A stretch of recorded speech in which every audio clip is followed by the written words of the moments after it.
All right, let's dive into a story today that takes us to a small village in India. It's a really powerful look at hardship, at hope, and at how planting just one new idea can, well, it can change absolutely everything. And boom, right there, that's the heart of it all. These are the words of a son, Mangal, to his father, Harya. Nothing comes from farming, father. You can just feel the hopelessness in those words, right? It's a feeling born from watching his family struggle for years. And it's a feeling that, honestly, echoes across the country. A whole generation losing faith in the very land that was supposed to take care of them.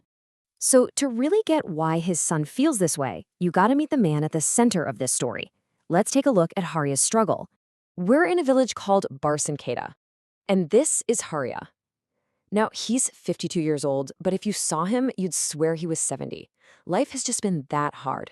Every single hardship seems to be etched right onto his face. I mean, farming is in his blood. It's his family legacy. But at this point, that legacy feels a whole lot more like a curse than a blessing. So let's just break down his life, this cycle of hardship he's trapped in. He's got this little plot of ancestral land, but a lot of it is pretty much barren. His son, Mangal, he's already packed it in, left for the city looking for work, which is a story you hear all the time. Hurriya's own day starts at 4 a.m. every single day. And it's just backbreaking work alongside his two old bullocks, Kala and Bora, who are just as tired and worn out as he is. It's the same thing day in and day out with no end in sight. And you know how it goes. Just when you think you've hit rock bottom, the floor gives way. Hurriya is about to face a crisis that's going to push him right to the absolute edge. It's a double whammy, crushing debt and a nature that is just completely unforgiving. I mean, look at this timeline. This is every farmer's absolute worst nightmare played out over 3 months. The monsoon season basically doesn't show up in June. By July, it's a full-on, devastating drought. And then here comes the cruelest joke of all. In August, 3 straight days of torrential rain that floods everything and completely destroys what little paddy crop he had managed to grow. Now, even before that flood, this was the debt hanging over his head. And what's really frustrating is this wasn't his fault. He had to take out this loan from a local moneylender because the sugar factory hadn't paid him for his last crop for 3 years. It's one of those systemic problems that traps farmers before they even put a seed in the ground. And here's the kicker: 18%, the interest rate on that loan. With a rate like that, you're just running in place. You make payments, but you're barely even touching the interest. That main debt, the principal, it feels impossible to ever pay down. It is the classic agricultural debt trap.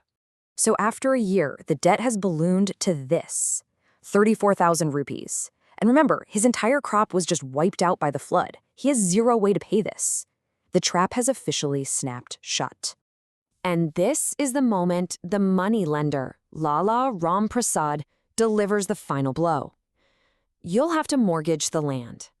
Now, for a farmer like Harya, that isn't just about money. The land is his identity. It's his family's legacy. It's everything. Losing it is like losing his soul. Okay, but it's right here, when everything seems completely lost, that the story pivots. Desperation actually pushes Harya to look for help. And in doing so, he finds a completely new path. And with it, a new sense of hope. So Harya, with absolutely nothing left to lose, walks into the local agricultural science center. And there he meets this young, energetic officer named Ajay Singh. And Ajay does something different. He doesn't just give him sympathy. He actually listens.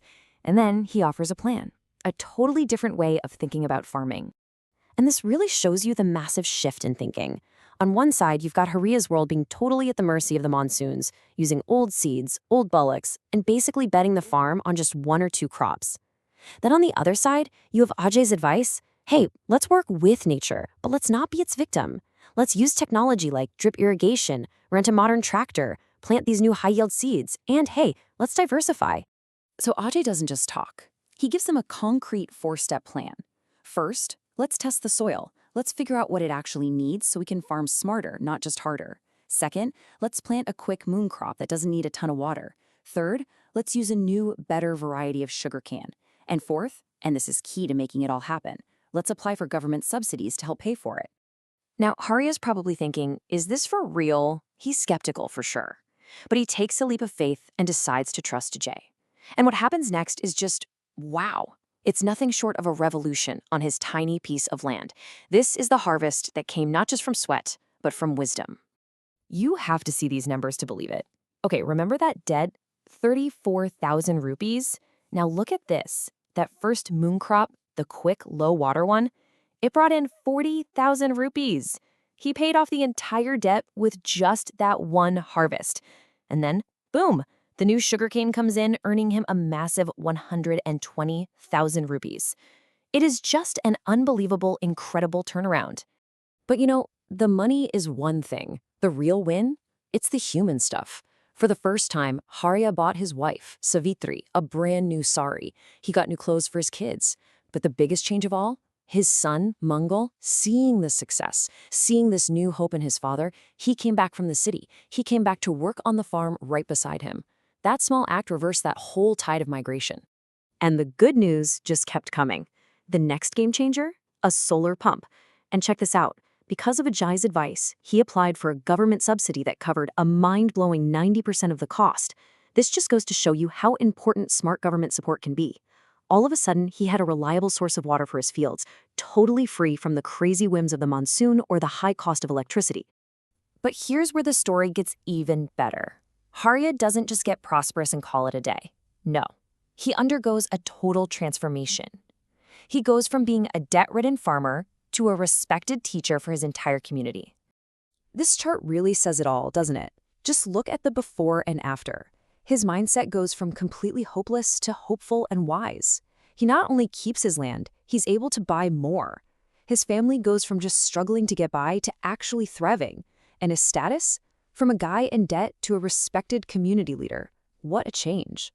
And honestly, this might be the best part of the whole story. Harya doesn't hoard this new knowledge. He doesn't keep it to himself. He partners up with Ajay, and they start what they call a Kisan club, a farmers club, to teach all his neighbors the very same methods that saved him. He becomes a Kisan guru, a farmer teacher. He created this ripple effect of success for the whole community. So when you look at this whole journey, this incredible story, it leaves you with a question. What's the real lesson here? What are we supposed to take away from all this? Is it just about hard work? Is it about technology? Or is it something a little deeper? And it boils down to this one powerful idea, something the people of Barsanketa now know thanks to Harya. A farmer can win not just with hard work, but with wisdom. It's a huge reminder that, yeah, the big systemic problems like debt and climate change, they're daunting, they're real. But sometimes the greatest harvest, the most powerful change, comes from planting a single new idea and supporting it with community and with knowledge.